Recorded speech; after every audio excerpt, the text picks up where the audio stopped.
శనివారం తెల్లవారుజామున ఇరాన్ రాజధాని టెహ్రాన్పై ఇజ్రాయెల్ సైన్యం మెరుపు దాడులతో విరుచుకుపడింది.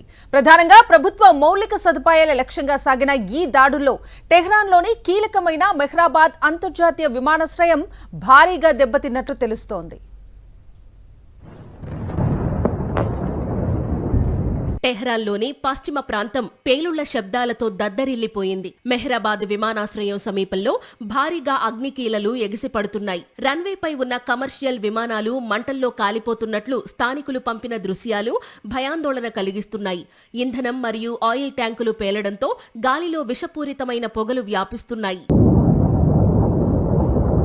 విమానాశ్రయానికి ఆనుకుని ఉన్న షహర్ కెగ్బాతన్ అనే భారీ అపార్ట్మెంట్ కాంప్లెక్స్ నివాసితులు ఊపిరాడక విలవిల్లాడుతున్నారు. వేల సంఖ్యలో ఉన్న ప్రజలు తమ కిటికీలు మూసివేసి ఇళ్లల్లోనే ఉండాలని మేనేజ్మెంట్ అత్యవసర ఆదేశాలు జారీ చేసింది. అటు ఇజ్రాయెల్ సైన్యం తమ దాడులను బ్రాడ్ స్కేల్ వేవ్ గా అభివర్ణిస్తుండగా నష్టంపై ఇరాన్ ప్రభుత్వం ఇంకా అధికారిక ప్రకటన చేయాల్సి ఉంది. ప్రస్తుతం టెహ్రాన్ వీధులు యుద్ధ క్షేత్రాన్ని తలపిస్తున్నాయి. పరిస్థితి మరింత విషమించే అవకాశం ఉండడంతో అంతర్జాతీయ సమాజం అప్రమత్తమైంది.